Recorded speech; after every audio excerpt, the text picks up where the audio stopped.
స్థానిక పాలనలో భాగంగా జిల్లా పరిషత్తులపై ఏపీ ప్రభుత్వం ప్రత్యేక దృష్టి పెట్టింది. ఈ ఏడాది ద్వితీయార్థంలో జరిగే మార్పులపై ఇప్పుడే దృష్టి పెట్టింది. ఉత్తరాంధ్ర ప్రాంతంలో జిల్లాలను పరిషత్తులను పటిష్టం చేసేందుకు ప్రత్యేక చర్యలు తీసుకుంటోంది.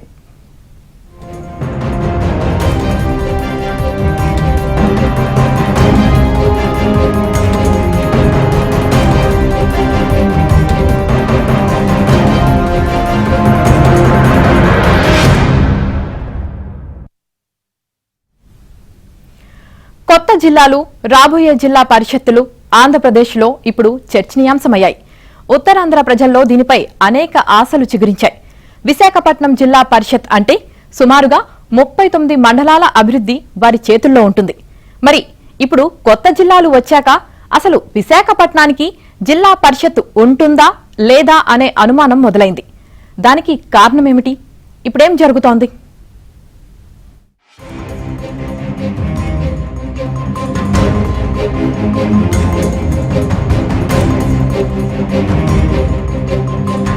ఉమ్మడి విశాఖ ఒకప్పుడు అతిపెద్ద జిల్లాల్లో ఒకటి.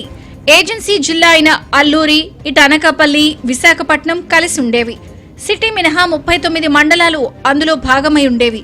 జిల్లా పరిషత్ చైర్మన్ అంటే మంత్రితో సమానంగా పరిగణించేవారు. అప్పట్లో భారీ బడ్జెట్ కార్యక్రమాలతో పాటు అభివృద్ధికి ఎంతో అవకాశం ఉండేది. 2019లో వైసీపీ అధికారానికి వచ్చిన తర్వాత కేంద్రం ఇచ్చే నిధుల కోసం ఎలాంటి తీరుతెన్నులు లేకుండా జిల్లాలను విభజించారు. అరాకొర వసతులతో కొత్త జిల్లాలను ఏర్పాటు చేశారు. జిల్లా పరిషత్ను మాత్రం ఉమ్మడి విశాఖ జిల్లా ఆధారంగానే కొనసాగించారు. ఈ ఏడాది సెప్టెంబర్లో ప్రస్తుత జిల్లా పరిషత్ పాలక వర్గాల కాల పరిమితి ముగిసిపోతోంది. ఈ నేపథ్యంలోనే కొత్త జిల్లాల ప్రాతిపదికన జెడ్పీలు ఏర్పాటు చేసి ఆ తర్వాత ఎన్నికలకు వెళ్లాలని రాష్ట్ర ప్రభుత్వం భావిస్తోంది. ఉమ్మడి జిల్లా పరిషత్లో నుంచి ఇప్పటికే ప్రతిపాదనలు తీసుకుంది.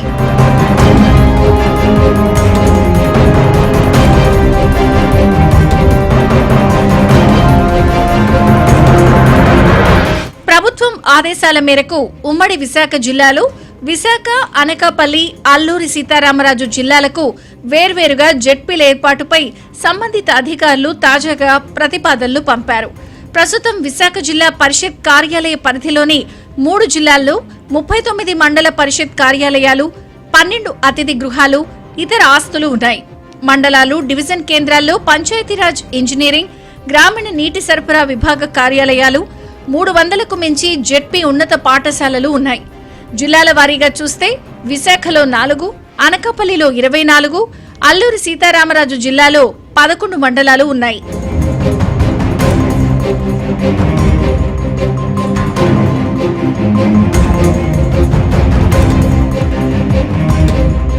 విశాఖ జెడ్పీ కార్యాలయాల్లో ప్రస్తుతం 70 మంది ఉద్యోగులున్నారు.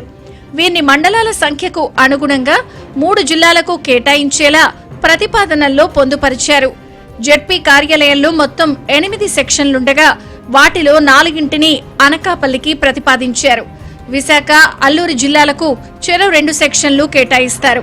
సిబ్బందిలో అనకాపల్లికి 31 మందిని, అల్లూరి జిల్లాకు 22, విశాఖ జిల్లాకు 17 మందికి పంచే వీలుంది.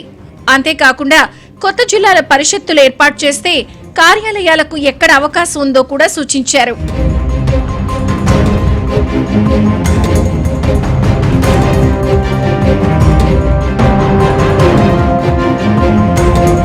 ఇప్పుడు విశాఖ జిల్లాలోని గ్రామీణ ప్రాంతంలో కేవలం 4 మండలాలు ఆనందపురం, భీమిలి, పద్మనాభం, పెందుర్తి మాత్రమే ఉన్నాయి. జిల్లాల వారీగా విభజన జరిగితే విశాఖ జిల్లాకు 1 కార్యాలయం, చైర్మన్తో కూడిన పాలక వర్గం ఉండాలి. కేవలం 4 మండలాలకు 1 చైర్మన్, వైస్ చైర్మన్, సీఈఓ, ఇతర సిబ్బంది అవసరమా అనే ప్రశ్న తలెత్తుతుంది. అలాగే ఆ 4 మండలాలను జీవీఎంసీలో విలీనం చేయాలి అనే ప్రతిపాదనను ఇప్పటికే నియోజకవర్గ ఎమ్మెల్యే ప్రస్తావించారు. అది పరిశీలనలో ఉంది. 4 మండలాల విషయంలో ప్రభుత్వం ఏం చేస్తుంది అనే విషయంపై క్లారిటీ లేదు. జీవీఎంసీలో కలపాలంటే 80కి పైగా గ్రామ పంచాయతీలను విలీనం చేయాలి. అక్కడ మౌలిక వసతుల కల్పన కష్టమవుతుంది. దాంతో ఏం చేయాలో తెలియక అధికారులు తలలు పట్టుకుంటున్నారు. మరోపక్క గ్రామీణ ప్రాంతాలను కార్పొరేషన్లో కలిపితే నష్టపోయే పన్ను రాయితీలకు పరిహారం ఎలాగా అన్న ప్రశ్న కూడా తలెత్తుతోంది. గ్రేటర్ విశాఖ అనేది కార్పొరేషన్ నుంచి గ్రేటర్ విశాఖ అనేది అభివృద్ధి చెందింది. మనకి 4 మండలాలు అనేవి ఉన్నాయి. ఈరోజు ఏదైతే ఆనందపురం మండలం కానీ, అటు భీమిలి, అలాగే ఇటు వచ్చి పెందుర్తి, ఈ 4 మండలాలకు సంబంధించి ఇప్పుడు ఈ మండలాలకు సంబంధించి ఏదైతే ఇప్పుడు చైర్మన్ అనేది జడ్పీటీసీ వ్యవస్థ అనేది ఉంది. ఈ వ్యవస్థ ఉంటుందా లేదా అనేది క్వశ్చన్ మార్క్గా తయారైంది. గవర్నమెంట్ ఏం చేస్తుందంటే ఈ 4 మండలాలని గ్యాటర్లో కలపడానికి ప్రయత్నం చేస్తుంది. ఈరోజు ఆ 4 మండలాలని గ్యాటర్లో కలిపితే ఆటోమేటిక్గా అక్కడున్న ఆ వ్యవస్థ పూర్తిగా నిర్వీర్యం అయిపోయే పరిస్థితి అనేది ఉంది.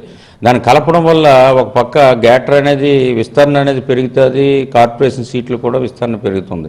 దానివల్ల కాస్ట్ ఆఫ్ లివింగ్ కూడా పెరుగుతుంది ఎక్కువగా. ఇప్పుడు గ్యాటర్ ఎప్పుడైతే అయ్యిందో ఆస్తి మూలధనం విలువ పన్నులు అనేది ఇప్పటికే 15% అనేది గత గవర్నమెంట్ ఉండేటప్పుడు పెంచేసింది.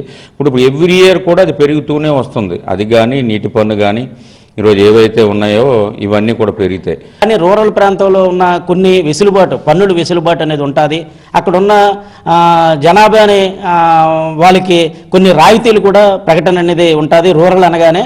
దానికి అందువల్ల ఏంటంటే వాళ్ళని ఇప్పుడు అనేది ఏం చేస్తున్నారంటే కార్పొరేషన్లోనే ఆ మండలాలు, ఈ 4 మండలాలని కూడాను అక్కడ జిల్లా పరిషత్ వ్యవస్థ అనేది ఇప్పుడు అనేది జిల్లా పరిషత్తు మెంబర్స్ ఉంటారు, జడ్పీటీసీ వ్యవస్థ అనేది ఉంటుంది.